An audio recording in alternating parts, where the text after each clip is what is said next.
The lawyer's office was uncomfortably quiet as Mr. Patterson read the last lines of my mother's supposed will.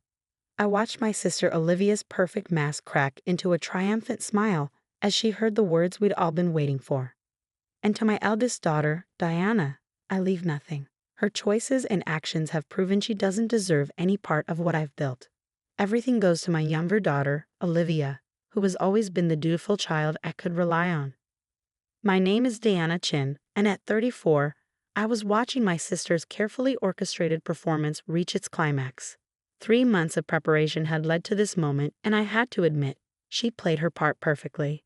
Diana, Mr. Patterson said, his voice thick with rehearsed sympathy, your mother was very clear about her wishes. I know this must come as a shock. I kept my face carefully neutral, fighting back a smile. If they only knew what I'd discovered in Mother's study that rainy night in March. It's not a shock, Olivia interjected, her voice dripping with fake concern. Di's been pulling away from the family for years. Mother was heartbroken about it. I thought about the real will safely stored in my safety deposit box along with documentation that would destroy not just Olivia's inheritance claims, but her entire carefully constructed facade of the perfect daughter. Is there anything you'd like to say, Diana? Mr. Patterson asked, probably expecting tears or protests. I stood up, smoothing my skirt. No thank you. Mother's wishes seemed quite clear. My calm response clearly wasn't what they expected. Olivia's perfectly plucked eyebrows drew together in confusion. Our family friends, gathered as witnesses, shifted uncomfortably in their seats. Well then, Mr. Patterson continued, shuffling his papers, we can proceed with the transfer of assets. Olivia, if you'll stay behind to sign some documents. I walked out of the office without looking back, but I could feel their stares. Poor Diana, they were probably thinking. Cut out of her mother's $50 million estate without a penny to show for years of family loyalty. If they only knew. 3 months earlier, I'd been working late in Mother's study. As her health declined, I'd taken over managing many of her business affairs, something that infuriated Olivia, though she'd never admit it openly. That night, I was searching for some old contract documents when I found something that changed everything. Tucked behind a loose panel in Mother's antique desk was a stack of papers that made my blood run cold. Bank statements showing systematic theft from Mother's accounts. Forged documents with poorly imitated signatures. And most damning of all, evidence that Olivia had been slowly poisoning our mother for months. The real will was there too, dated just 2 weeks before Mother's death, along with a letter addressed to me. My dearest Diana, if you're reading this, then my suspicions about Olivia were correct. I've been gathering evidence, but I'm getting weaker by the day. The doctors can't explain it, but I know now. It's her. Your sister is poisoning me. I've changed my will to leave everything to you, but Olivia's been watching me too closely to file it officially.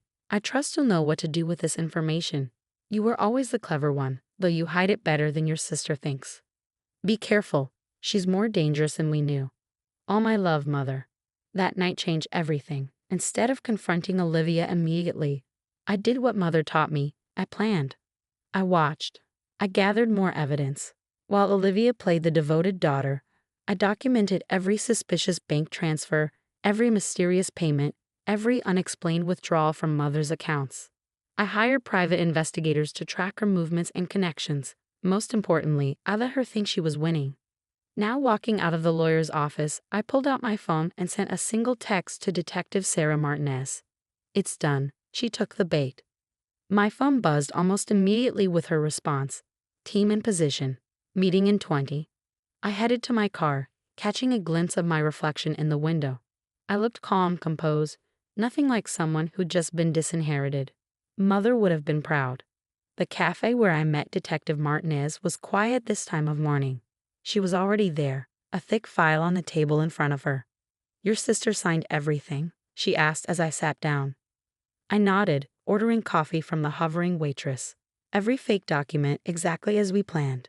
Mr. Patterson played his part perfectly. He didn't have much choice, Sarah said grimly, not after we showed him evidence of his involvement in Olivia's earlier schemes. That had been a shocking discovery. Our family's trusted lawyer, helping Olivia embezzle from Mother's accounts for years. But it had worked to our advantage. Facing serious criminal charges, he'd agreed to cooperate. How much time do we have before she realizes something's wrong? I asked. Sarah checked her watch. The bank should be calling her within the hour. All those accounts she thinks she's inheriting? Frozen. Every property she's planning to sell. Already transferred to your name, per your mother's real will. I sipped my coffee, thinking about the moment ahead when Olivia would realize her perfect plan had backfired. And the evidence of the poisoning? Rock solid. The toxicology reports confirmed everything. Your mother's tissue samples showed elevated levels of thallium, slow-acting, hard to detect unless you're looking for it. We found traces in her makeup, her medications, even her favorite tea. The coffee turned bitter in my mouth as I thought about Mother's slow decline. How many of us had dismissed her symptoms as natural aging? How long had Olivia been planning this? There's something else, Sarah said, pulling out another document.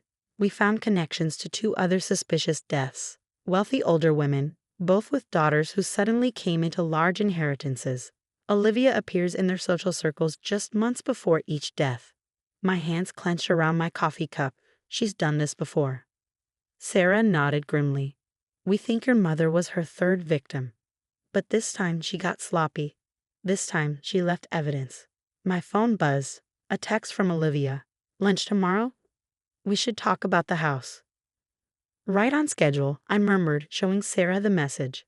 She'll want to convince me to move out quickly before she sells it. Perfect. That gives us time to set up surveillance. When she realizes the accounts are frozen, she'll probably try to access her backup plans. We need to track everything. I thought about the cameras already installed throughout the house. The recording devices hidden in strategic locations. Olivia had no idea she'd been under surveillance for months. There's one thing I don't understand, Sarah said as we prepared to leave. Why did your mother hide the evidence instead of going to the police directly? I smiled sadly, because she knew Olivia would see it coming. This way, she never suspected anything. Mother gave her just enough rope to hang herself. As if on cue, my phone rang, Olivia's number flashing on the screen. Right on time, Sarah said, checking her watch. The bank must have made the call. I let it ring, imagining Olivia's face as she learned that every account she thought she was inheriting was frozen pending a criminal investigation. That every property she'd planned to sell had already been transferred out of her reach. When are you bringing her in? I asked. We'll let her panic for a few hours first, Sarah replied. Let her make some suspicious moves. The more evidence we have, the better. I thought about Mother's letter, hidden away with the real will. She'd known exactly what she was doing, setting this trap for Olivia. While my sister thought she was cleverly orchestrating Mother's death and my disinheritance, she was actually documenting her own crimes. My phone buzzed again. Another text from Olivia. The bank must be mistaken. Call me immediately. I showed it to Sarah, who smiled grimly. Let the show begin. By evening, Olivia had called 17 times and sent 32 increasingly frantic text messages. I watched them pile up on my phone screen as I sat in Sarah's surveillance van outside our family home. Something's wrong. The latest text read, all the accounts are frozen. Mr. Patterson isn't answering my calls. We need to talk now.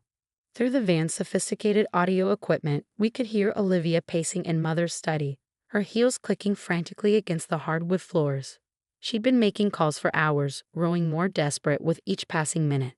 The money has to be somewhere, she was saying into her phone. Check offshore accounts, numbered accounts, everything. A pause. What do you mean you can't access anything? I'm the sole heir. I have every right to. Sarah adjusted her headphones. She's getting sloppy, making mistakes. Listen to how she's incriminating herself. I nodded, thinking about how carefully Olivia had always maintained her image. The perfect daughter, successful businesswoman, grieving sister. Now that facade was cracking.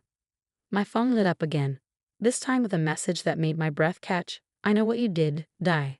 Mother told me about your little investigations before she died. If you think you can take what's rightfully mine. Sarah leaned over to read the message. That's interesting. She's trying to bluff, but she's actually admitting she had conversations with your mother near the end. Conversations where Mother was supposedly telling her about me, I added. Which we know never happened, because Mother was documenting Olivia's actions instead. Inside the house, Olivia's voice rose sharply. The safety deposit box too. How is that possible? I have the only key. Sarah smiled grimly. She's just discovered her secret stash is gone. The one where she kept the poison and the forged documents. I thought back to the day we accessed that safety deposit box, using the warrant Sarah had obtained. The evidence we found there had been damning, detailed notes about thallium poisoning, practice sheets of Mother's signature, even records of her previous victims. Mrs. Chen, one of Sarah's junior detectives, stuck his head into the van. We've got movement on her overseas accounts. She's trying to transfer everything out. Right on schedule, Sarah said, checking her watch. Let's give her one more hour. Let her really panic. As we waited, I thought about Mother's last months. How many times had I visited, never suspecting that Olivia was slowly killing her? The mysterious symptoms, the constant fatigue, the mental confusion. We'd all attributed it to age and illness. All except Mother. She'd known, or at least suspected. And instead of confronting Olivia directly, she gathered evidence, planned her counterattack, and trusted me to finish what she'd started. My phone buzzed again. This time it was a series of messages. You think you're so clever. Did you really think I wouldn't have a backup plan? Remember what happened to Mother when people got in my way? Sarah read the messages over my shoulder and nodded to her team. That's enough. We've got her threatening you in writing. Time to move. Everything happened quickly after that. Police cars silently surrounded the house. Sarah's team took up positions at every exit. Through our surveillance feed, we could see Olivia and Mother's study, frantically shredding documents. Miss Chen. Sarah turned to me. Would you like to do the honors? I took a deep breath and called my sister. She answered on the first ring. Finally, Diana, everything's gone wrong. The accounts, the properties. I know, I said calmly. That's because Mother left everything to me in her real will, the one she wrote after she discovered you were poisoning her. The silence on the other end was deafening. What? Olivia finally whispered. The will reading today was a trap, Olivia. Every document you signed was actually a confession. Every account you tried to access has been tracked. We know about the other women too, Mrs. Anderson and Mrs. Pierce. Did you really think you could kill 3 wealthy women the same way and no one would notice? You're lying, she hissed, but I could hear the fear in her voice. Check the window, I said quietly. I watched through the surveillance feed as she walked to the study window and saw the police cars. Watched her perfectly maintained composure finally shatter. You really should have paid more attention, I continued. While you were playing the perfect daughter, Mother was documenting everything. And after she died, I continued her work. Every conversation you had about the accounts, every meeting about selling the properties, every attempt to access your poison stash. It's all been recorded. Diana, her voice took on a pleading tone. We can work something out. I'm your sister. You killed our mother, I said flatly. Slowly poisoned her while pretending to care for her. Just like you killed those other women. There's nothing to work out. Through the window, I could see her reaching for her desk drawer, where we knew she kept a gun. I wouldn't, I said quickly. The house is surrounded. There's nowhere to go. How? She whispered. How did you know? Because Mother told me. In the letter she left with her real will, the one you never found because you were too busy forging the fake one. She knew what you were doing, Olivia. She just needed proof. Sarah gave the signal, and her team moved in. I watched through the feed as they entered the study, as Olivia was read her rights as the last pieces of her carefully constructed life fell apart. She looked straight at the hidden camera as they let her out, her eyes filled with a hatred I'd never seen before. She knew exactly where I was watching from. Well, Sarah said, closing her laptop, I'd say that went according to plan. Later that night, I sat in Mother's study. My study now, looking through the evidence she gathered. Her meticulous notes showed how long she'd suspected Olivia, how carefully she documented everything while appearing to be just another declining elderly woman. Your sister underestimated both of us, she'd written in her final letter. She thought I was too old to notice, too trusting to suspect. She thought you were too naive to see through her act. Let her keep thinking that, Diana. Let her believe she's won. That's when she'll make her mistakes. Mother had been right.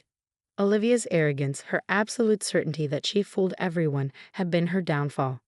The investigation uncovered more than we'd initially suspected, besides Mrs. Anderson and Mrs. Pierce. There were 2 other potential victims, wealthy women whose deaths had initially been attributed to natural causes. Sarah's team was reopening those cases. Olivia's arrest made headlines. Socialite charged with mother's murder. Serial killer in high society. Inheritance scheme turns deadly. The photos showed her being led out of the house, her perfect makeup smeared, her designer outfit wrinkled. Mr. Patterson faced charges too, the lesser ones in exchange for his cooperation. He provided details about how Olivia had blackmailed him into helping her, how they worked together to hide her financial crimes. The real will was validated by the courts. Mother had left everything to me, along with a responsibility I hadn't expected. Half of her estate was to be used to establish a foundation, one dedicated to investigating suspicious deaths of elderly people, particularly those involving potential inheritance fraud. Because Olivia can't be the only one, Mother had written. There must be others out there, taking advantage of those who trust them most. 1 year later, I sat in my office at the newly established Chen Foundation for Elder Justice. On my desk was a framed photo of Mother, taken long before Olivia began her poisoning scheme. She was smiling, vibrant, full of life. Sarah visited occasionally, keeping me updated on the case. Olivia had pleaded not guilty, but the evidence was overwhelming. The trial was set for next month. Your mother would be proud, Sarah said during one visit. The foundation has already helped uncover 2 similar cases. I looked at Mother's photo and smiled. She knew what she was doing. Even at the end, she was 3 steps ahead of everyone. My phone buzzed. A message from the prison where Olivia was being held. Your sister has requested a meeting. I deleted it without responding. There was nothing left to say between us. Olivia had chosen her path, and now she would face the consequences. The foundation kept me busy, and slowly the pain of Mother's death began to ease. Not the pain of losing her, that would never completely fade, but the pain of knowing how she'd suffered while gathering evidence against her own daughter. Sometimes I wondered if Olivia ever really loved any of us, or if we were just means to an end, sources of wealth to be eliminated when convenient. But those thoughts led nowhere useful. Instead, I focused on Mother's legacy, not just the wealth she'd built, but the justice she'd sought even from her deathbed. She trusted me to finish what she'd started, to expose Olivia's crimes and protect others from similar fates. Every time the foundation helped another family uncover the truth about a suspicious death, every time we prevented another predator from targeting vulnerable elderly people, I felt Mother's presence. She turned her own murder into a trap for her killer, using her death to ensure that Olivia's crimes would finally be exposed. It was her final act of justice, and I was honored to carry it forward.